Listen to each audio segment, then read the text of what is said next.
अरे ललित जल्दी कर, शाम के 6 बजने ही वाले हैं। हाँ तो 6 तो रोज ही बजते हैं, आज ऐसा क्या खास है? रोज हम इस हवेली में नहीं होते हैं। जल्दी कर ललित जल्दी कर। हाँ यार, बस वो खजाने वाला कमरा आ ही गया। मैंने सुना है कि राजकुमारी अपने सारे जेवर यहीं रखती थी। और दोनों चोर उस कमरे में जाकर सामने बनी आलीशान तिजोरी का दरवाजा खोलते हैं। अंदर ढेरों सोने की जेवर जगमगा रहे थे।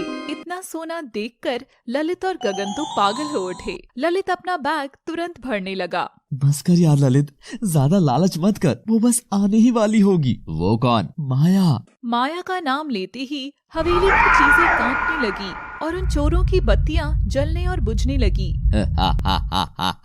यही सब फिल्मी नाटक। और क्या तू भी उन गांव वालों की बातों पर विश्वास करता है क्या? ललित जेवर से बैग भरकर जैसे ही मुड़ता है तो उसके पास खड़ा गगन अंधेरी की ओर घूर रहा था। चल यार गगन, अब तू वहाँ क्या देख रहा है? वो आ गई है, वो ठीक हमारे सामने ही खड़ी है। ललित गगन की बात सुनकर हंसता है कि तभी वह गगन के हाथ के इशारे की ओर देखता है और सामने अंधेरे में 2 लाल आंखें चमकने लग जाती हैं और जोर से हंसी की आवाज निकलती है। गगन भाग! पर वो लाल आंखें जैसे जैसे घूम रही थी, गगन भी अपनी मुंडी वैसे ही घुमा रहा था। ललित ने गगन के कंधे पर हाथ रखा और जैसे ही वो मुड़ा, गगन की आंखें भी लाल होकर अंधेरे में चमकने लगी। जो यहाँ आ गया यहाँ से लौट कर नहीं जा सकता, कभी नहीं। गगन ललित को धक्का देता है और वो तिजोरी में जेवरों के ऊपर जाकर पड़ता है। अरे भाड़ में जाए ऐसे जेवर, अगर आज जिंदा बच गया तो कभी नहीं आऊंगा यहाँ पर। और वह जेवरों का बैग छोड़कर भागने लगता है। तभी गगन ललित की दोनों टांगे पकड़कर खींच लेता है और उस पर बैठकर उसका शरीर नोचकर उसे उठाकर सामने लगे हिरण की सींग में टांग देता है। मेरी हवेली में आओगे तो जिंदा नहीं बचोगे। और वह अपने दोनों हाथ गर्दन पर लेकर जाता है और अपनी ही मुंडी मरोड़कर तोड़ देता है। अंधेरी हवेली में पड़ी लाशों के ठीक सामने वो खड़ी होकर हंस रही थी और उसके उल्टे पांव ललित की लाश के पास आए। ये मेरे जेवर हैं, सिर्फ मेरे। और वह ललित के गले में हाथ डालकर अंगूठी निकालती है। एक तार भी नहीं ले जाने दूंगी यहाँ से। वह गुस्से में आकर गगन की लाश को एक जोरदार लात मारती है। आर्यन अपनी माँ के साथ शहर में रहने आया था और वही अनन्या उसकी गर्लफ्रेंड बन जाती है। अनन्या और आर्यन अक्सर साथ में समय बिताया करते थे, मगर जैसे ही शाम होती अनन्या आर्यन को घर जाने को कह देती। आर्यन, शाम होने वाली है, मुझे घर जाना है, तुम भी चले जाओ। अनन्या, पर क्यों? ऐसा क्या है जो तुम छिपाती हो? हम दोनों इतने समय से एक दूसरे के साथ हैं, मगर तुम मुझे कुछ बताती क्यों नहीं हो? नहीं आर्यन, ऐसी कोई बात नहीं है, बस मुझे जाने दो। और अनन्या वहाँ से चली जाती है।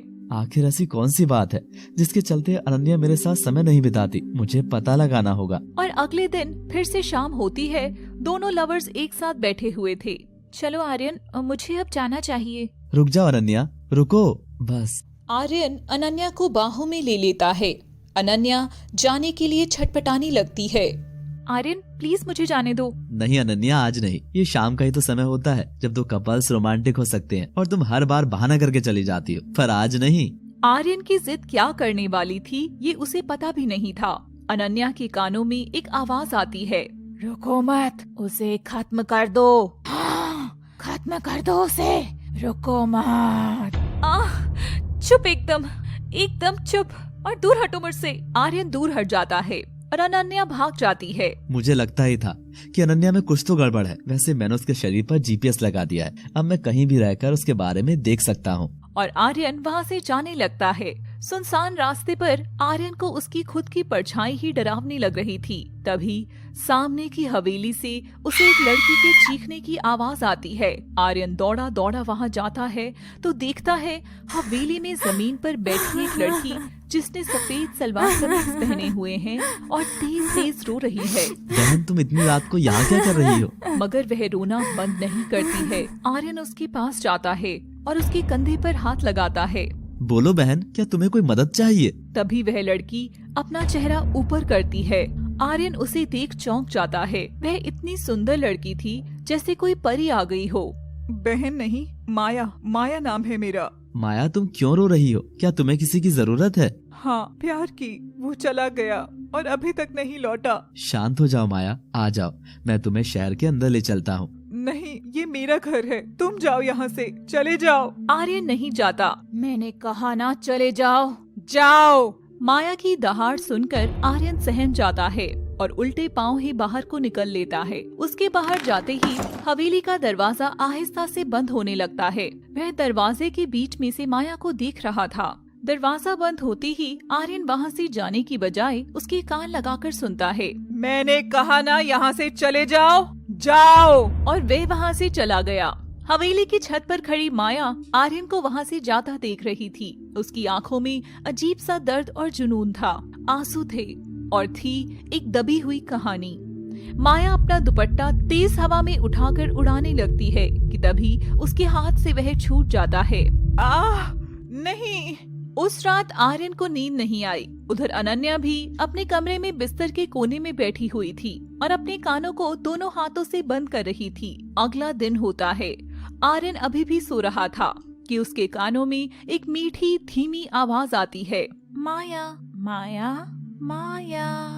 ये सुनते ही वे चौंक कर उठता है तो बगल में अनन्या को बैठा देखता है। तुमने अभी कुछ बोला क्या? नहीं आर्यन, मैं तो बस तुम्हें सोता देख रही थी। बेबी, तुम्हारी तबीयत तो ठीक है ना? ये तुम्हारी आंखों को क्या हो गया है? नहीं, कुछ नहीं, वो बस कल सोई नहीं थी तो डार्क सर्कल्स हो गए होंगे। ये सब छोड़ो, आज मैंने सोचा है कि लंच साथ में करते हैं। That's wonderful. मैं तुम्हें 2 बजे पिक करने आता हूँ। और अनन्या चली जाती है। आर्यन भी तैयार होकर अनन्या को लेने के लिए अपनी गाड़ी लेकर निकालता है। आर्यन गुजर ही रहा था कि तभी उसकी नजर हवेली की ओर जाती है और वह गाड़ी धीमी कर लेता है। सच कहूँ, माया का चेहरा मैं भूल ही नहीं पा रहा। अचानक कहीं से सफेद रंग का दुपट्टा उड़ता हुआ आता है और आर्यन की कार पर आकर गिरता है। आर्यन बाहर आकर दुपट्टा देखता है। अरे, ये दुपट्टा तो कल माया ने पहन रखा था, शायद हवा से उड़कर बाहर आ गया होगा। और वह आगे बढ़ता हुआ हवेली के अंदर जाने लगता है। आर्यन हवेली का जंग लगा दरवाजा जैसे ही खोलता है, उसकी चरचराहट पूरी हवेली में गूंजने लगती है। वह सामने अंधेरे में 2 पीली आंखों को चमकता देखता है और डरकर पीछे हटता है। तभी वो आंखें रोशनी में आती हैं, जो कि चमगादड़ की थी, और वह उड़ता हुआ बाहर चला जाता है। तभी आर्यन माया को ढूंढने हवेली में इधर उधर घूमने लगता है। माया, हेलो, कहाँ हो तुम? देखो, तुम्हारा दुपट्टा मेरे पास है माया। पर माया कहीं भी नजर नहीं आती और वह चलता हुआ हवेली की तस्वीरों को देखने लगता है। ये सब इतना जाना पहचाना और फिल्मी सा क्यों लग रहा है? आर्यन हंसी मजाक के मूड में मस्त सा चल ही रहा था कि उसके पीछे एक काली परछाई आकर खड़ी हो गई। उसकी लाल आंखें आर्यन को घूर रही थी। भयानक दांत आर्यन का खून पीना चाह रहे थे शायद। वह जैसे ही अपना हाथ आर्यन की ओर बढ़ाती है, आर्यन का फोन बजता है। आर्यन, कहाँ हो तुम? 4 बज चुके हैं, फिर शाम हो जाएगी यार। अरे बाबा, मैं बस अभी आया। आर्यन फोन रखता है और हवेली से बाहर जाने लगता है। माया शायद कल ही यहाँ से चली गई थी, वैसे भी वो यहाँ थोड़ी ही रहती होगी। मैं भी कितना पागल हूँ। आर्यन दुपट्टा अपने पास ही रख लेता है और वहाँ से अनन्या के पास पहुँचता है। जैसे ही आर्यन अनन्या के घर के सामने आता है, वह उसके घर से शॉल में लिपटे किसी बाबा को निकलते देखता है। अनन्या, ये इतने खुफिया तरह से कौन था यहाँ? और तुम्हारी आंखों के नीचे काले निशान तो सुबह से ज्यादा ही बढ़ गए हैं। अरे, ये मेरे काका थे, मिलने आए थे। चलो अब हम घर पे ही लंच करेंगे, मैंने मैगी बनाई है। आर्यन अंदर जाता है तो देखता है कि अनन्या ने घर के सारे बल्ब ट्यूबलाइट्स हटा रखे हैं और सभी कांच भी ढक रखे हैं। अनन्या, ये सब? पर अनन्या कोई जवाब नहीं देती है और उसे अजीब लगता है। दोनों बैठकर मैगी खाते हैं और वह वहाँ से चला जाता है। 6 बज चुके थे, शाम हो गई थी। आर्यन के जाते ही अनन्या तुरंत दरवाजा बंद करती है और घर के सारे पर्दे भी खिड़कियों पर डालकर कोने में जाकर बैठ जाती है। आर्यन फिर से हवेली की ओर देखता है। कल माया मुझे इसी समय मिली थी, अगर फिर से मिलती है तो मैं दुपट्टा उसे दे देता हूँ। और आर्यन हवेली के सामने जैसे ही जाकर खड़ा होता है, उसका दरवाजा आहिस्ता से खुलता है और वह उसके अंदर चले जाता है। माया, क्या तुम यहाँ हो? आर्यन इस बात से बेखबर था कि उसके पीछे हाथ में लालटेन पकड़े सफेद कपड़ों में माया ही खड़ी थी, जो उसकी ओर देखकर मुस्कुरा रही थी। माया के इरादे और उसकी कहानी आज तक कोई नहीं जान पाया। अगर आप जानना चाहते हैं तो देखते रहिए SSG एनिमेशन हिंदी। आर्यन के ठीक पीछे अंधेरे में माया खड़ी थी। और आर्यन जैसे ही मुड़ता है वह गायब हो जाती है। शायद माया जा चुकी है, पर मैं एक अनजानी सी लड़की को देखने को फिर से क्यों मचल रहा हूँ? अनन्या को पता चल गया ना तो वो मेरी जान ले लेगी। आर्यन बाहर जाने लगता है कि तभी माया उसके पीछे हाथ रखती है। तुम यहाँ फिर से क्यों आए? वो मैं तो बस ये आपका दुपट्टा लौटाने आया था और देखने आया था कि सब ठीक तो है ना। ये सुनते ही माया के हाथ से लालटेन छूटकर जमीन पर गिर जाता है और वह आर्यन की गले लग जाती है।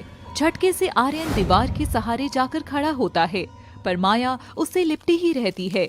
आर्यन अनन्या से बहुत प्यार करता था, इसलिए उसने माया को छुआ भी नहीं। माया सब ठीक तो है ना? माया दूर हटती है। आज तक कोई मेरे लिए लौट कर नहीं आया आर्यन। 1 मिनट, मैंने तुम्हें मेरा नाम तो बताया ही नहीं था, तो फिर तुम्हें कैसे पता? माया उसके चेहरे के पास जाती है और उसके कानों में बोलती है, माया सब जानती है आर्यन, और दूर रहो उससे। वह माया की यह बात सुनकर चौंक जाता है और हड़बड़ाता हुआ वहाँ से जाने लगता है। अरे घबराओ नहीं, मैं तो बस मेरे एक नाटक के रोल के लिए ये सब प्रैक्टिस कर रही थी। वो मैं जब तक कैरेक्टर को जी नहीं लेती ना, तब तक मजा नहीं आता। देखो कैसे डर गए तुम, जैसे कोई चुड़ैल देख ली हो। Okay, I got it. वैसे माया, मैं दिन में भी आया था, तब तुम नहीं थी।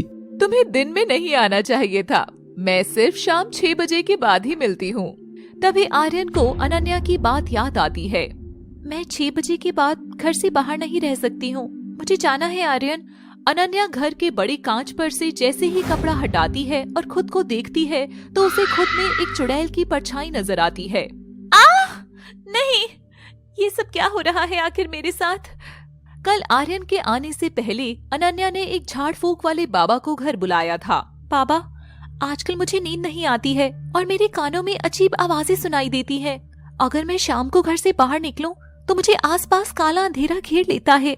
बाबा घर में जैसे ही इधर उधर देखते हैं तो कांच के सामने जाकर खड़े हो जाते हैं। कांच में बाबा की परछाई थी। तभी बाबा उसमें अपने पीछे खड़ी एक और परछाई देखते हैं, वो भी उसी की खुद की परछाई थी। तभी वह परछाई उसकी मुंडी पकड़कर मुंडी मरोड़ने लगती है। मुंडी मुड़ते ही बाबा छटपटाकर कांच से दूर हटते हैं। वो है, वही है, इसके पीछे वही है, चली जा, बचना है तो। कौन है? माया। बाबा अपना शॉल ओढ़कर वहाँ से चला जाता है, जिसे आर्यन ने घर से निकलते हुए देख लिया था। कौन हो तुम और क्या चाहती हो? मैं वही हूँ, मुझे भी वही चाहिए जो तुझे चाहिए, तेरा आर्यन। ये सुनते ही अनन्या सहम जाती है और बेहोश हो जाती है। माया और आर्यन हवेली के अंदर बैठे हुए थे। तभी माया आर्यन के नजदीक जाने की कोशिश करती है। रुको माया, तुम शायद गलत समझ रही हो। मेरी बाहर एक गर्लफ्रेंड है और मैं उससे काफी प्यार करता हूँ। अगर तुम्हें एक अच्छा दोस्त चाहिए तो मैं हमेशा तैयार रहूंगा। माया ये सुनकर चौंक गई। ये क्या बोल रहा है ये लड़का? इसका मन तो एकदम पवित्र है, बिल्कुल पारस की तरह। अब तुम्हें यहाँ से जाना चाहिए, निकल जाओ, जल्दी निकलो यहाँ से। आर्यन बेचारा चुपचाप बाहर चला जाता है और तभी हवेली का दरवाजा बंद हो जाता है। इन लड़कियों को तो कोई समझ भी नहीं सकता है। एक अनन्या है जो क्या है मैं समझ नहीं पा रहा हूँ, और एक है ये माया, इसकी माया तो सबसे ही अलग है। दिन गुजरते गए। अनन्या आर्यन से अब नहीं मिला करती थी। माया की दोस्ती ने भी अनन्या की दूरी को भुला दिया। अब आर्यन शाम होते ही हवेली के अंदर माया से मिलने जाने लगा। दोनों साथ बैठते, साथ हंसते थे। उस दिन के बाद से माया ने भी आर्यन के नजदीक जाने की कोशिश नहीं की। एक रोज की बात है, आर्यन हवेली में आता है। सामने अंधेरे में तस्वीर के पास माया खड़ी थी। आर्यन वहाँ जाता है और उसके कंधे पर हाथ रखता है। तो तुम यहाँ हो और मैं कब से तुम्हें आवाजें लगा रहा हूँ। मैं तो सालों से ही यही थी, तुम्हारी तलाश में, सिर्फ तुम्हारे लिए। क्या मेरी तलाश में? माया तुम ठीक तो हो ना? और आर्यन अपने दोनों हाथ माया के कंधे पर रखकर जैसे ही उसको अपनी ओर मोड़ने लगता है, तभी आर्यन के कंधे पर कोई हाथ रखता है। वह पलटता है कि उससे पहले उसकी सांसें अटक जाती हैं। वो मुड़ता है तो उसके ठीक पीछे कैंडल लिए माया खड़ी थी। माया को देख अब वो डर चुका था। आर्यन पलटकर सामने देखता है तो वहाँ कोई भी नहीं था। वह पीछे हटने लगता है। अरे क्या हुआ तुम्हें? तुम इतना डर क्यों रहे हो? माया तुम यहाँ हो तो वो कौन है? कौन वो? यहाँ तो मेरे सिवा और कोई भी नहीं रहता। पता नहीं, शायद मैं पागल हो रहा हूँ। आर्यन, मेरी एक बात मानोगे? कहो माया। यहाँ आना छोड़ दो तुम, ये जगह तुम्हारे लिए ठीक नहीं है। आर्यन ये सुनकर चौंक गया और बिना कोई दूसरा सवाल किए वहाँ से चला गया।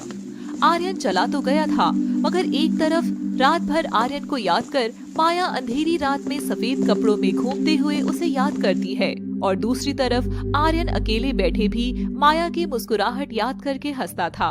अनन्या तो मानो उसके जीवन से एकदम गायब सी हो गई थी।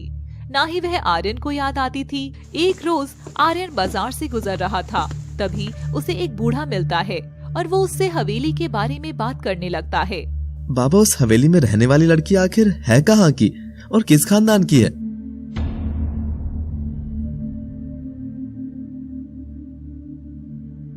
लड़की? वो भी उस हवेली में? बेटा, दिन में भांग खा लिए हो क्या?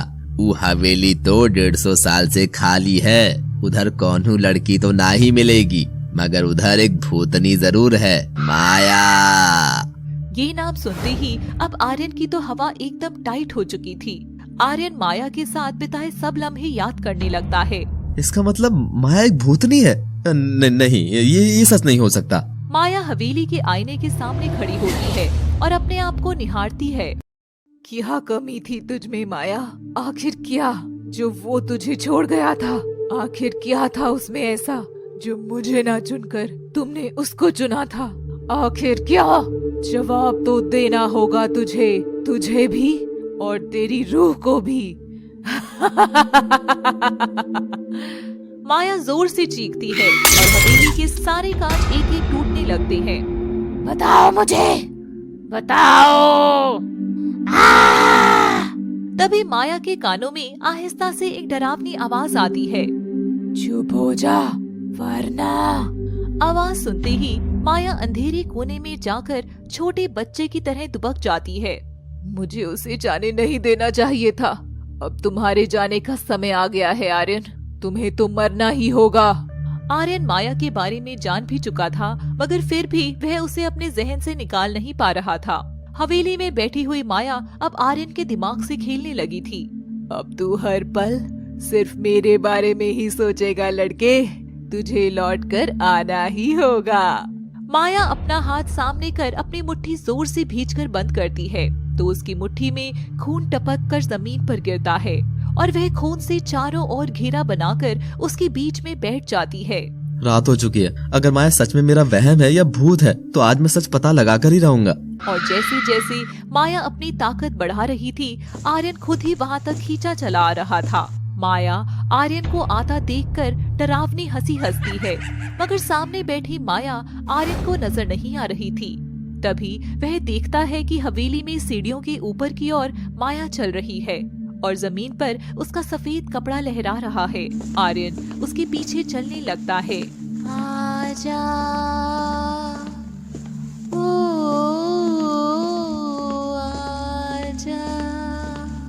आर्यन जैसे ही माया के करीब पहुंचता है तो वहां से ओझल होकर दूसरी ओर नजर आती है।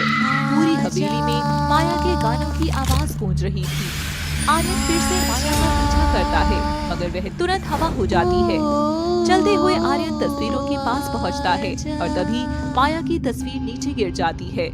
आर्यन तस्वीर उठाता है और उसे प्यार से साफ करता है। कितनी मासूमियत है इसके चेहरे पर। आखिर माया की क्या कहानी है, आज मैं वो जानकर ही रहूंगा। तभी वह नीचे आ जाता है और माया को आवाजें लगाता है। पीछे खड़ी माया उसे देखकर हंस रही थी। माया ने अपने नाखूनों को पैना कर लिया था और वह आर्यन को आवाज लगाती है। आर्यन, यहाँ हूँ मैं, देखो मैं आ गई। आर्यन मुड़ता है तो सामने माया उसकी ओर देखकर अजीब सी हंसी हंस रही थी। माया, वो बाहर लोग बोल रहे हैं कि तुम असल में हो ही नहीं, पर तुम हो ना। मेरा मतलब उन्होंने कहा कि तुम मर चुकी हो। माया, कुछ तो बोलो। आओ मेरे पास आकर तुम ही देख लो मैं क्या हूँ। और आर्यन माया के पास जाता है। माया आर्यन से गले लग जाती है और अपने पैने नाखून आर्यन के सीने में डालकर उसकी दिल मुट्ठी में भींच लेती है। माया, अनन्या अपने कमरे में बेहोश पड़ी थी। अचानक वह होश में आती है और वह दौड़कर बाथरूम में जाती है और खुद को आईने में देखती है। उसकी आंखों के नीचे 2 काले गड्ढे थे। चेहरा एकदम सिकुड़ चुका था। अनन्या उल्टी करने लग जाती है।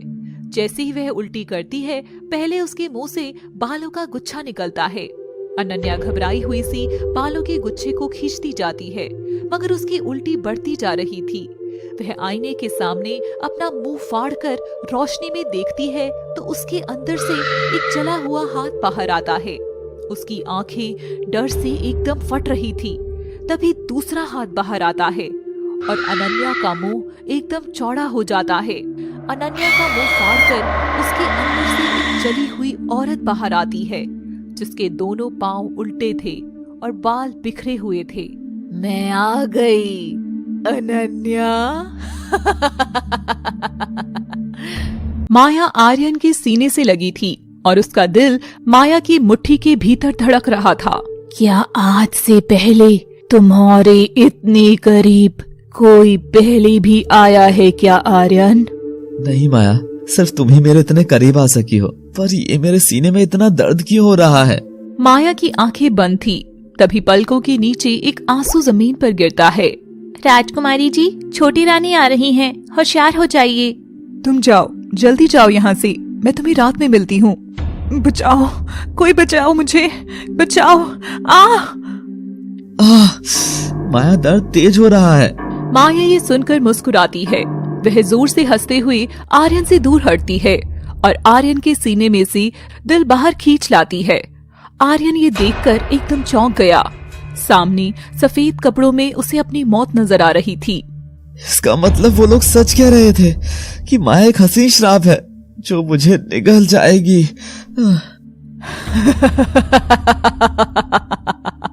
माया के चेहरे पर अलग जुनून था। उसकी लाल आंखें आर्यन की मौत का इंतजार कर रही थी। तभी आर्यन जमीन पर गिर जाता है और माया उसके करीब जाकर रोने लगती है। तुम मुझसे रूठकर क्यों चले गए थे संयम? क्यों? और माया क्रोध में आकर आर्यन के सीने पर वार करने लगती है। आर्यन की लाश माया की वार से एकदम फट गई थी। तभी माया उसके दिल को चाटने लगती है। माया, तुम अचानक कहाँ खो गई? कुछ सोच रही हो क्या? आर्यन, कहाँ खो गए हो? माया ने ये सब सिर्फ अपने ख्वाब में देखा था। आर्यन की आवाज से वह होश में आती है। आर्यन सामने खड़ी माया का चेहरा देखता है तो उसे वहीं लाल आंखें नजर आती हैं। आर्यन घबराकर पीछे हटता है।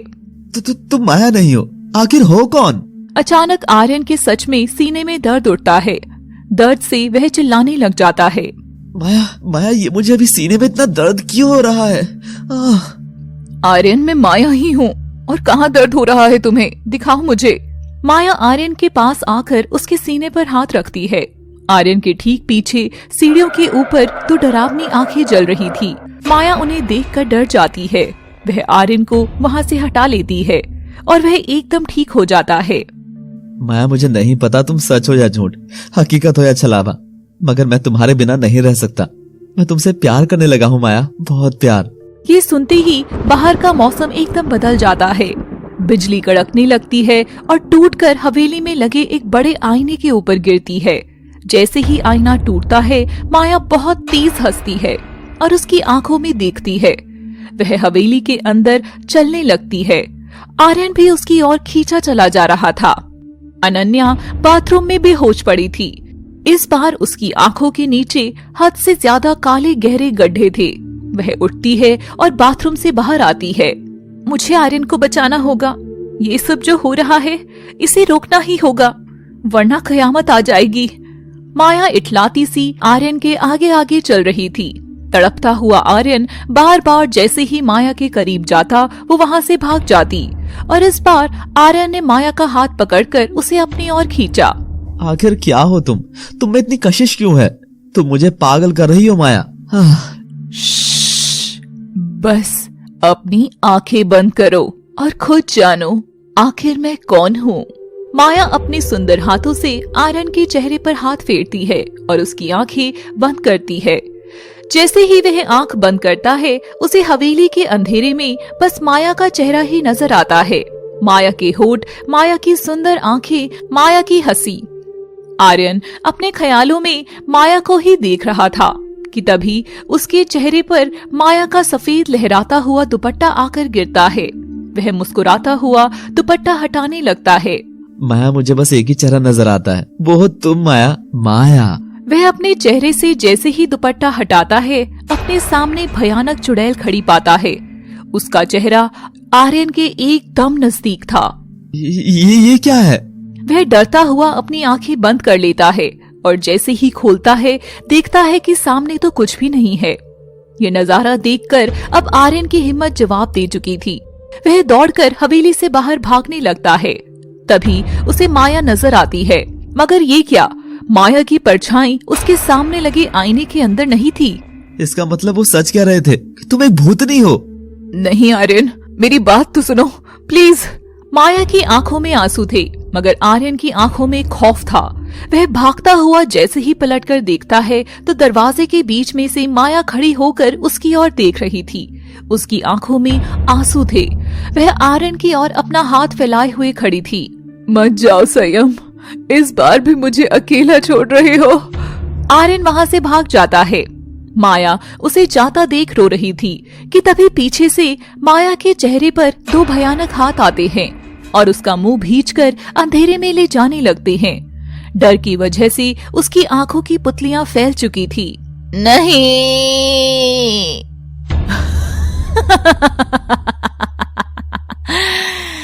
आर्यन। आखिर इस हवेली में क्या राज है जहां माया जैसी ताकतवर आत्मा भी अपने घुटने टेक रही थी।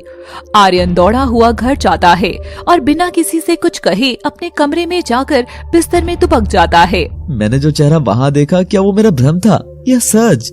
वह अपना चेहरा ढके सब भूलने की कोशिश कर रहा था कि तभी उसके कंबल पर एक हाथ आता है और उसे पुकारता है, आर्यन उठो। आर्यन ये आवाज सुनती ही जैसे ही कंबल से बाहर अपना मुंह निकालता है, देखता है कि वह अपने घर में नहीं बल्कि हवेली के बीचों बीच सो रहा था। ये क्या, मैं यहाँ कैसे आया? ये सब क्यों हो रहा है मेरे साथ?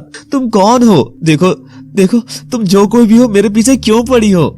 आर्यन कुछ समझ नहीं पा रहा था कि तभी सामने से अंधेरे में घुंघरों की आवाज करती दो पांव उसकी ओर पड़ रहे थे। माया, तुम ही हो ना? जवाब दो ना माया। हवेली के अंधेरे कमरे में बेड़ियों से बंधी एक लड़की रो रही थी, जो कि और कोई नहीं बल्कि माया ही थी। नहीं आर्यन, मैं इस बार हार नहीं मानूंगी, तुम्हें तो मेरा होना ही होगा। आर्यन देखता है कि उसके हाथ पर बंधी घड़ी का ट्रैकर जल उठता है। ये क्या, इस ट्रैकर के अकॉर्डिंग तो अनन्या यही कही है। तभी सामने से चलकर आ रही लड़की उसके पास आती है और वह देखता है कि वह अनन्या ही है। अनन्या, तुम यहाँ कैसे पहुँची? और तुम्हारी तबीयत तो ठीक है ना? आर्यन, इन सवालों का जवाब नहीं है मेरे पास अभी। ये हवेली हॉन्टेड है, तुम चलो मेरे साथ। अनन्या आर्यन का हाथ पकड़ती है और उसे अपने साथ ले जाने लगती है। एक मिनट अनन्या, तुम्हारे हाथ इतने ठंडे क्यों हैं? तुम ठीक हो ना माय लव? मैं भी कितना पागल था, तुम्हें छोड़कर कहीं और दिल लगाने जा रहा था, और देखो मैंने खुद को कहाँ फंसा लिया। बस आर्यन शांत, तुम सिर्फ मेरे हो, सिर्फ मेरे, हर जन्म में, और हमें कोई जुदा नहीं कर सकता, माया भी नहीं। माया का नाम सुनते ही आर्यन चौंक जाता है। तुम माया को कैसे जानती हो? अभी सवाल का समय नहीं है, सबसे पहले हमें यहाँ से निकलना होगा। आर्यन और अनन्या दरवाजे की ओर भागने लगते हैं कि अचानक दरवाजा बंद हो जाता है और पूरी हवेली में चुड़ैल की हंसी की गूंज गूंजने लगती है। ये सब तो लॉक हो गए हैं आर्यन, अब हम दोनों यहाँ पूरी तरह फंस चुके हैं, अब हम क्या करेंगे? अनन्या, कोई तो रास्ता होगा, तुम चलो मेरे साथ, शायद उधर से कोई रास्ता हो। और आर्यन अनन्या का हाथ पकड़कर उसे खींचकर दूसरी ओर ले जाने लगता है, मगर अनन्या उसकी बात का कोई भी जवाब नहीं दे रही थी। तुम कुछ बोल क्यों नहीं रही हो? वह पलटकर जैसे ही देखता है, उसके पीछे अनन्या थी ही नहीं, बल्कि उसने जिसका हाथ थामा था वो एक कंकाल था। अब आर्यन बुरी तरह फंस चुका था। वो जैसे ही सामने मुड़ता है, उसके सामने वही चुड़ैल खड़ी रहती है। चुड़ैल जोर से चीखती है, बदला पूरा करूंगी मैं। और उसकी चीख से वह दूर जाकर गिरता है। तभी उसकी घड़ी की ट्रैकिंग लाइट फिर से जलने लगती है। चुड़ैल भी हवा में गायब हो जाती है। अनन्या, तुम यहीं कहीं हो, मगर नजर क्यों नहीं आ रही हो? तभी उसे अनन्या की आवाज आती है। वह पीछे सीढ़ियों पर खड़ी थी और उसके सामने हाथ फैला रही थी। आर्यन, बचा लो मुझे। आर्यन कुछ करता कि तभी अनन्या के आर पार खंजर निकल जाता है, जो माया ने ही निकाला था। माया, नहीं। आखिर माया ने कत्ल करना शुरू कर दिया था।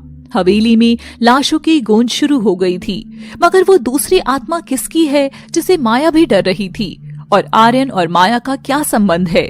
ऐसे और भी दिलचस्प सवालों के जवाब जानने के लिए देखते रहिए माया की कहानी केवल SSG एनिमेशन हिंदी पर। आर्यन की आंखों के सामने अनन्या की लाश पड़ी थी और दूर खड़ी माया हंस रही थी।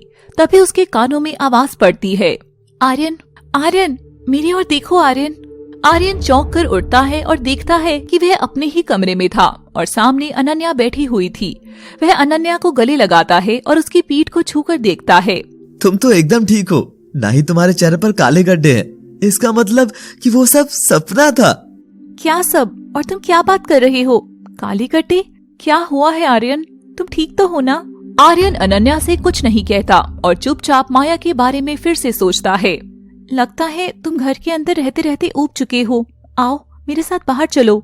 आर्यन अनन्या के साथ उसकी गाड़ी में बाहर चला जाता है। अनन्या पूरे रास्ते उससे बात कर रही थी, मगर आर्यन कुछ भी नहीं बोल रहा था। तभी उसे नींद की झपकी आती है। वह जैसे ही अपनी आंख बंद करता है, उसको वही डरावनी चुड़ैल का चेहरा नजर आता है। निकल जा इस हवेली से, जा। मारा जाएगा तू, इस बार जरूर मारा जाएगा। और आर्यन चौंक कर उठता है। डर से वह जोर से चीखता है, जिसकी वजह से अनन्या का हाथ गाड़ी से हट जाता है और उसकी गाड़ी सामने लगे पेड़ से जाकर टकराती है और खराब हो जाती है। आर्यन अनन्या को बाहर निकालता है और वह सामने का नजारा देखकर एकदम चौंक जाता है। वह देखता है कि गाड़ी ठीक उसी जगह खराब हुई थी जहां वह हवेली बनी हुई थी। अनन्या के सिर पर चोट आई थी। पानी, पानी, आर्यन पानी चाहिए, मगर वहाँ पानी नहीं था। अनन्या, मैं पानी लेने जा रहा हूँ, तब तक तुम यहाँ से कहीं भी मत जाना। सुना ना तुमने? कहीं भी मत जाना। और वह अनन्या को छोड़कर पानी लेने चला जाता है। आर्यन 10 मिनट बाद जब पानी लेकर वापस लौटता है तो देखता है कि अनन्या वहाँ पर नहीं थी। वह पागलों की तरह इधर उधर दौड़ता हुआ अनन्या को खूब आवाज लगाता है। अनन्या, कहाँ हो तुम? मुझे आवाज दो अनन्या, प्लीज जवाब दो। मगर अनन्या की आवाज कहीं से भी नहीं आ रही थी। तभी अचानक हवेली के अंदर से किसी की चीखने की आवाज आती है। ये आवाज, ये तो इसी हवेली के अंदर से आ रही है। कहीं मेरी अनन्या इसके अंदर तो नहीं? आर्यन हवेली के करीब जाता है, मगर जैसे जैसे वह उसके पास जा रहा था, उसके पांव कांपने लगे थे। चेहरे पर पसीना छूटने लगा था।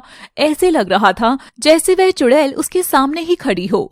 मगर वह हिम्मत करके हवेली के दरवाजे तक गया और तभी उसकी कलाई पर लगी घड़ी में रोशनी आने लगी थी। ये तो GPS ट्रैकर है। इसका मतलब अनन्या अंदर ही है।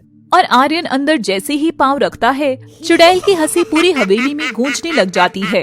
आजा आर्यन, आज तेरा आना जरूरी था। मैंने इस दिन का सालों से इंतजार किया है। इस दरवाजे से न जाने कितने मर्द अंदर आए हैं, मगर तेरा इंतजार मुझे एक जमाने से था। आज का दिन खास है, बस रात होने का इंतजार है। और हवेली की बत्तियां अपने आप जलकर बुझने लगती हैं। नहीं आर्यन, ये डरने का समय नहीं है, ये तो हिम्मत दिखाने का समय है। बेचारी अनन्या तेरी ही वजह से इस मुसीबत में पड़ी है, उसे तो बचाना ही होगा। मगर आखिर वो है कहाँ? तभी आर्यन को अनन्या की चीख सुनाई देती है और वह उस आवाज की ओर खींचा चला जाता है। जैसे जैसे वह आगे बढ़ रहा था, वैसे वैसे उसके कानों में आवाज तेज आने लगी थी और आर्यन देखता है कि सामने एक विशालकाय दरवाजा है। मुझे ऐसा क्यों लग रहा है कि जैसे मैं इस जगह पहले भी आया हुआ हूँ। आर्यन, मुझे मत मारो प्लीज। आर्यन, मुझे बचा लो प्लीज। और आर्यन जैसे ही उस दरवाजे को खोलने लगता है, दरवाजा जरा सा खुला ही था कि तभी पीछे से कोई आकर उसका हाथ पकड़ता है और उसे खींचकर वहाँ से अंधेरे में ले जाता है। आर्यन देखता है कि वह और कोई नहीं बल्कि माया ही थी। आर्यन माया को देख बहुत क्रोध में आ जाता है और उसका गला दबाने लगता है। तुम ही हो ना जिसने मेरी अनन्या को कैद कर लिया? आखिर तुम चाहती क्या हो? क्यों मेरे पीछे पड़ी हो? जी तो करता है कि अगर मेरे पास कोई खंजर होता तो तुम्हारे सीने में घुसा देता। जैसे तुमने पहले भी किया था वैसे ही ना। तभी आर्यन माया को दीवार के सहारे धकेलता है और माया की दर्द से आह निकल जाती है। आह, मुझे बचा लो संयम। माया अपना खून से लथपथ हाथ आर्यन की ओर बढ़ाती है और आर्यन भी अपना हाथ उसकी ओर ले जाता है। मुझे ऐसा क्यों लग रहा है कि ये सब पहले भी हुआ है। आर्यन जैसे ही माया का हाथ छूता है उसे जोरदार झटका लगता है और माया भी वहाँ से गायब हो जाती है। आर्यन के कानों में आवाज आती है, अपनी आंखें बंद करो आर्यन। आर्यन अपनी आंख बंद करता है। घोड़ों के अस्तबल में कुछ सैनिक काम कर रहे थे कि तभी वहाँ हलचल होने लगती है। राजकुमारी की जिद है कि वो उसी घोड़े पर सवारी करेगी जो सबसे जिद्दी और अड़ियल है। पर ऐसा घोड़ा तो सिर्फ संयम का है और संयम ही उसे संभाल सकता है। मगर आखिर वो है कहाँ? सब लोग संयम को ढूंढने लगते हैं जो कि अस्तबल के पीछे अपने घोड़े को घास खिला रहा था। अरे संयम, तू अभी तक यही है? जल्दी तैयार हो जा, राजकुमारी जी किसी भी समय आती ही होंगी। संयम के दोस्त उसे राजकुमारी की पूरी बात बताते हैं। हाँ, मैं और मेरा बादल राजा के लिए काम करते हैं, हम किसी राजकुमारी के गुलाम नहीं हैं। और संयम भी जिद पर अड़ गया। तभी वहाँ राजकुमारी सेनापति के साथ आती है।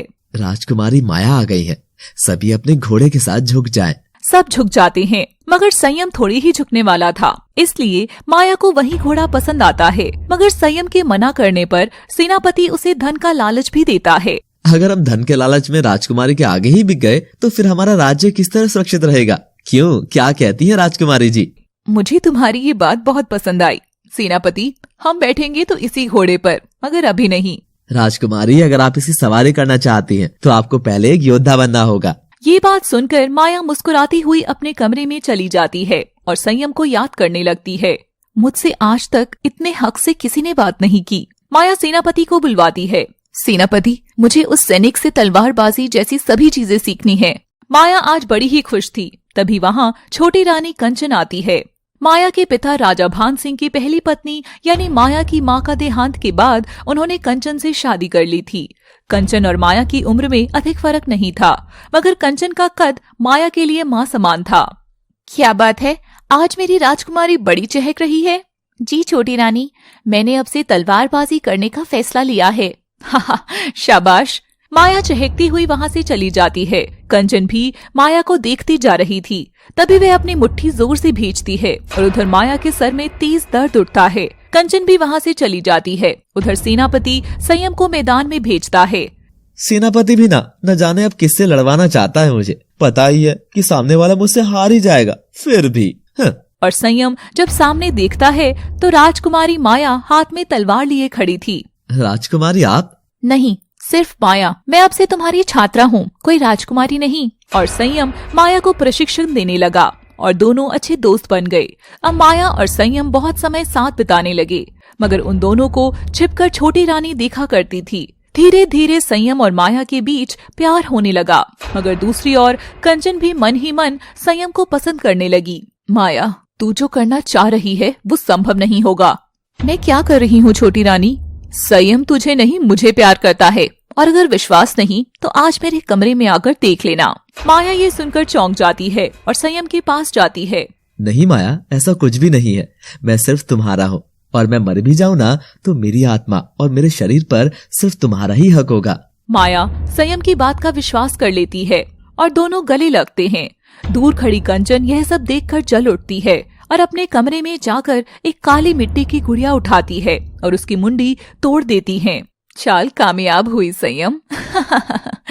और अगले दिन जब संयम जा रहा था तो कंचन ने उसका हाथ पकड़कर अपने कमरे के अंदर खींच लिया। माया ने संयम को कंचन के कमरे के अंदर जाते हुए देखा और बाहर छिपकर सुनने लगी। उसे विश्वास हो गया है ना कि तुम उससे प्यार करते हो? हाँ कंचन, अब उसको खत्म करके मैं इस पूरे राज्य की इकलौती मालकिन तुम्हें ही बना दूंगा और फिर मैं तो तुम्हारा हूँ ही। माया ये सुनकर रोने लगी और कुछ देर बाद संयम कमरे से बाहर निकलकर जाने लगता है। माया ये सब देख रही थी कि तभी कंचन भी वहाँ से अपने कपड़े ठीक करती हुई निकलती है और माया को देखकर हंसती है। वह ये देखकर दुखी हो गई। शाम को वह संयम को अपने कमरे में बुलाती है। संयम देखता है कि माया ने सफेद रंग के सुंदर कपड़े पहने हुए हैं। अरे माया, तुम तो आज एकदम दुल्हन लग रही हो। हाँ, वो भी तुम्हारी है ना संयम? प्यार तो करते हो ना मुझसे? हाँ, खुद से भी ज्यादा करता हूँ मेरी माया। संयम, तुमने कहा था ना कि तुम मुझसे बहुत प्यार करते हो और तुम्हारी ये आत्मा मुझसे जुड़ी हुई है। हाँ माया। माया तभी संयम के हाथ में खंजर थमा देती है और उसके गले लग जाती है। वो संयम, अब ये खंजर मुझ में घुसाकर मेरी आत्मा को आजाद कर दो। माया, ये तुम क्या कह रही हो? मैं तुम्हें कैसे मार सकता हूँ भला? तुम्हारी मौत से पहले काश मुझे मौत आ जाए। माया संयम का जवाब सुनकर खुश होती है। मैं जानती हूँ कि तुम मुझे नहीं मारोगे। तभी माया की चीख निकलती है और उसकी पीठ में जोर से खंजर लगता है। माया का शरीर संयम के सामने तड़प तड़प कर रो रहा था। संयम वहीं खड़ा होकर बस माया को मरता देख रहा था। ये तुमने क्या किया संयम? मैंने सच में तुमसे प्यार किया था। मैं लौट कर आऊंगी, तुम्हारी आत्मा लेने जरूर आऊंगी। आर्यन को सब याद आ गया था। उसकी आंखों में आंसू थे। सामने माया अभी भी हाथ फैलाए खड़ी थी और तभी माया की आंखें लाल हो जाती हैं। तुम्हें ऐसा नहीं करना चाहिए था संयम। नहीं। माया आर्यन की ओर खंजर लेकर दौड़ कर आती है। संयम, अब समय आ गया है। अब देखिए क्या पिछले जन्म की ये अधूरी कहानी इस हवेली में पूरी होगी या कंचन का बोया यह बीज माया की नफरत को बढ़ाकर आर्यन की मौत तक ले जाएगा। माया आर्यन की ओर खंजर लेकर आ रही थी कि तभी अचानक उसकी नजर बड़े दरवाजे पर पड़ती है। ये क्या? ये तो खुल गया है। ये क्या किया तुमने संयम? ये क्या कर दिया? अब विनाश होगा, विनाश।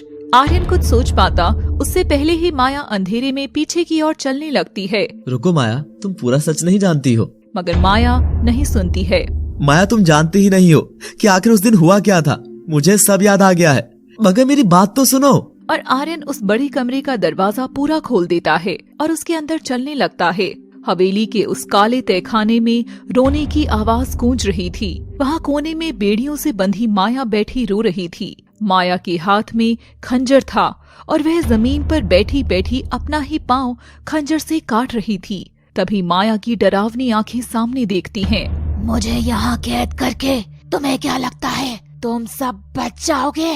नहीं, इस बार मेरा बदला भी पूरा होगा और प्यार भी। और माया अपना ही खून देखकर रो पड़ती है। आर्यन कमरे के अंदर जा रहा था। वहाँ बहुत तेज अंधेरा था। तभी उसे सामने अंधेरे में खड़ा कोई दिखता है। अनन्या, ये तुम ही हो ना? उसे अनन्या के रोने की आवाज आने लगती है और आर्यन करीब जाता है। तभी उसकी घड़ी फिर से चमकने लगती है। हाँ, ये तो अनन्या ही है। मेरा ट्रैकर बता रहा है कि वो इसी कमरे में है। वह सामने खड़ी लड़की के कंधे पर हाथ रखता है। तभी आर्यन के पीछे से कोई हाथ रखता है। आर्यन घबरा कर मुड़ता है तो उसके ठीक पीछे अनन्या खड़ी थी, जिसका चेहरा एकदम बदल चुका था। वह देखता है सामने तो एक अजीब सा पुतला रखा है। अनन्या को देख वह बहुत खुश होता है और उसका हाथ पकड़कर बाहर ले जाने लगता है। अनन्या, जल्दी चलो यहाँ से।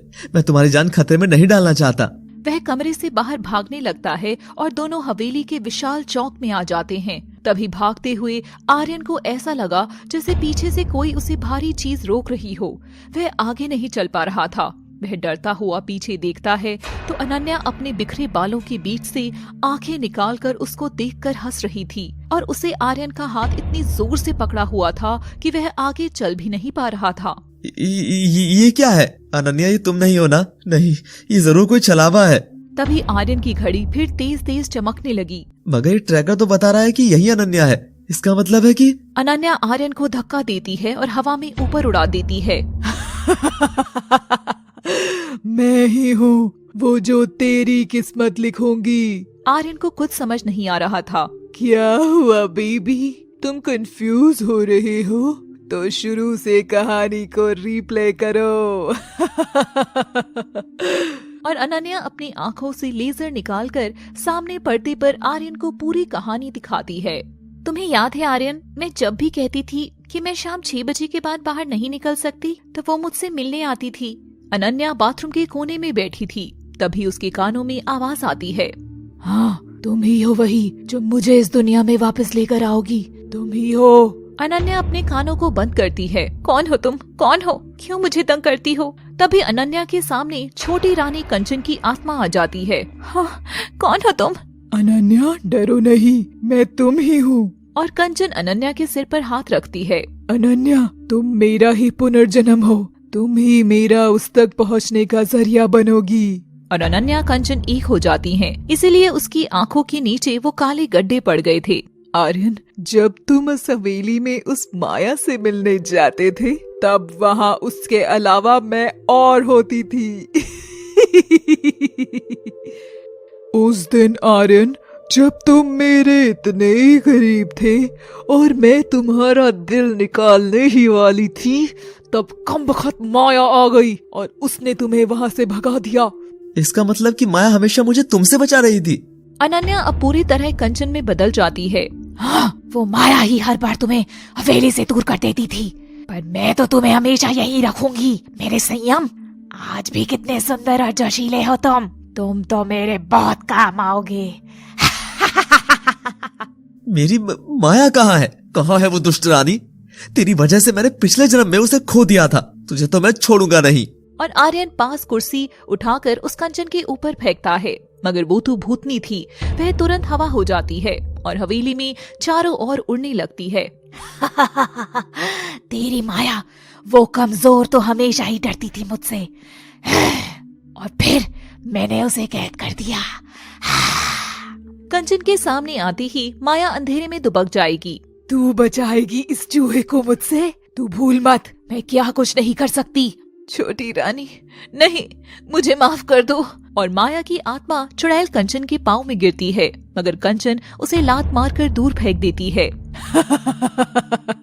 आज की रात तुम नहीं बच सकते संयम, अब हम दोनों एक होकर रहेंगे। कंचन अपने हाथ में खंजर लेकर आर्यन की ओर बढ़ती है और उसके बाल पकड़कर उसे भी हवा में उठा लेती है। माया, मुझे बचाओ। माया, कहाँ हो तुम माया? अंधेरे में कैद माया के कानों में उसके संयम की आवाज गूंजती है और वो जोश में आकर बेड़ियां तोड़कर उड़कर बाहर आती है। कंचन जैसे ही आर्यन पर खंजर से वार करने लगती है, माया कंचन का हाथ पकड़कर उस पर हमला करती है। ये देख कंचन क्रोध में आ जाती है और आर्यन भी छूट जाता है। तू फिर से इसे बचा रही है लड़की? माया, तुम सिर्फ आधा सच जानती हो, इसकी बातों में मत आओ माया। मैं बताता हूँ तुम्हें क्या हुआ था उस दिन। उस दिन इस कंचन ने मुझे पकड़कर कमरे में अंदर खींचा। छोटी रानी, आप क्या कर रही हैं? क्या कर रही हूँ? प्यार कर रही हूँ तुम्हें। तुम जरा मुझे भी सिखा दो तलवारबाजी। संयम कंचन को पीछे की ओर धकेल देता है। माफ करिए छोटी रानी, आपको ये सब काम शोभा नहीं देते। हाँ, जा, चल जा उस माया के पास। मैं भी तो देखूं तुम दोनों एक कैसे होगे। उस दिन जिसको तुमने कमरे से निकलते देखा वो मैं नहीं, कोई और था। मैं तो दूसरी ओर से बाहर गया था। ये सब इसकी ही चाल थी। माया कंचन की ओर देखती है। इतना ही नहीं माया, तुम्हारी पीठ में खंजर मैंने नहीं, दूर खड़ी इस कंचन ने फेंक कर मारा था। उस दिन तुम्हारे मरने के बाद वो वहाँ आई थी। कहा था ना, तुम दोनों को एक नहीं होने दूंगी। मगर मेरे लिए तुम्हारे प्यार में मरने के अलावा और कोई रास्ता नहीं था। मैंने अपने हाथ में जो खंजर था वो उठाया और खुद को मार लिया। खंजर के इरादे पूरे होने से बचा लिए मैंने। माया ये वहीं खड़ी होकर मुझे मरता देख रही थी। हम दोनों की मौत के साथ इसका घमंड भी मर गया था, मगर इसके साथ क्या हुआ मैं नहीं जानता। वो राज मैं जानती हूँ। उस दिन मैं पूरी तरह मरी नहीं थी, कुछ जान मुझ में बाकी थी। मैं खंजर लगने से पूरी तरह मरी नहीं थी, बेहोश थी। इस दुष्ट औरत ने मेरे शरीर को उठाया और अपने कमरे में ले जाकर मेरे रक्त से काला जादू करना शुरू किया। मगर उसी वक्त बाबा वहाँ आ गए। बाबा ने खून के इसे रंगे हाथों पकड़ा और मुझे वहाँ से हटाकर कंचन को उसी बड़े कमरे में जिंदा जलवा दिया और उसकी काली शक्तियों को भी वहीं कैद कर दिया। मगर बाबा मुझे न बचा सके। आर्यन और माया की आंखों में आंसू थे। आज जब तुमने वो कमरा खोला तो इसकी काली शक्तियाँ और अधिक बढ़ गई। कंचन ने हमेशा ही छिपकर वार किए थे संयम। लोग सोचते थे कि हवेली की चुड़ैल माया है, जबकि वो यही पापिन थी। तुम तब जिंदा थी माया, काश मैं तुम्हें बचा सकता। बस बहुत हुआ तुम दोनों का ये नाटक। माया, तू हट जा मेरे रास्ते से। मगर माया के अंदर अब प्यार की ताकत आ चुकी थी। जैसे ही कंचन सामने आई, माया ने मुंह से भयंकर शक्ति की आग उगली और कंचन को एक बार फिर से जला दिया। नहीं नहीं, मैं फिर से नहीं मर सकती। कंचन के साथ उस आग में अनन्या भी जल रही थी। आर्यन माया और खुद की जीत देखकर बहुत खुश होता है। दोनों की आंखों में आंसू थे। वह माया की ओर दौड़कर और अचानक से बेहोश हो जाता है। कुछ देर बाद आर्यन अपनी आंखें खोलता है और खुद को हवेली की जमीन पर पड़ा देखता है। वह एकदम सीधा लेटा था और माया उसके पास बैठी थी। आर्यन की आंखें खोलती ही माया अपने बिखरे बालों के साथ अपना चेहरा उसके ऊपर ले जाकर मुस्कुराती है। मेरी माया, माया तभी आंखें खोलती है तो उसकी लाल डरावनी आंख देखकर आर्यन डर जाता है। संयम, तुम लौट आए ना, आ जाओ, अब हम दोनों एक हो जाएं। माया अपने हाथ में खंजर लेकर आर्यन के ऊपर चढ़ जाती है और जोर से उस पर खंजर मारने ही वाली होती है कि तभी एक औरत की आवाज आती है। नहीं, मत मारो इसे। दोनों देखते हैं कि एक बूढ़ी औरत एक तांत्रिक बाबा हवेली के दरवाजे पर खड़े हैं। माँ तुम यहाँ? हाँ बच्चे, इसे मैं लेकर आया। उस लड़की के घर के बाहर मैंने तुझे देखा था और मैं फिर सब समझ गया था और तुम्हारी माँ को यहाँ लेकर आया। दूर रहना मुझसे, मुझे मेरे संयम के साथ अब मिलन करना है। इसकी आत्मा सिर्फ मेरी है। नहीं माया, तुम ऐसा बिल्कुल मत करना। तुम उस दुष्ट रानी की तरह नहीं हो, तुम एक अच्छी आत्मा हो। नहीं, इस बार मैं मेरा प्यार पूरा करके रहूंगी। बेटी, असली प्यार तो जीवन देना होता है ना। मैं तेरे आगे भीख मांगती हूँ, मेरे बेटे को मत मार। वो तो तुझसे हमेशा ही प्यार करेगा, चाहे उसकी आत्मा इसके शरीर में हो या शरीर से बाहर। माया, मैं सिर्फ तुम्हारा हूँ, मगर उससे ज्यादा अपनी माँ का हूँ। मुझे एक बेटे होने का फर्ज निभाने दो माया। अब तुम्हारे आत्मा के मुक्त होने का समय आ गया है। माया ये सुनकर रोने लगती है और खंजर फेंक देती है। आर्यन संयम के रूप में होकर माया के गले लगता है और उसे सफेद रोशनी के साथ विदा करता है और वह तांत्रिक माया की मुक्ति का यज्ञ कर उसे हमेशा के लिए मुक्त कर देता है। आर्यन भी अपनी माँ के साथ हमेशा के लिए उस शहर से चला जाता है। दिन बीतते जाते हैं और एक दिन आर्यन के कानों में आवाज आती है, आर्यन उठ जाओ, और कितना सोओगे। आर्यन धुंधली आंखें खोलता है और सामने बिखरे बालों और डरावनी शक्ल के साथ अनन्या को बैठे देखता है। Hello Aryan, you miss me ना? नहीं। तो कैसी लगी आपको हमारी ये डरावनी अधूरी प्रेम की दास्तां? ऐसी ही अलग अलग तरह की कहानियां देखने के लिए लगातार जुड़े रहिए हमारे चैनल से और खूब प्यार दें हमारे चैनल SSG एनिमेशन हिंदी को। Thanks for watching.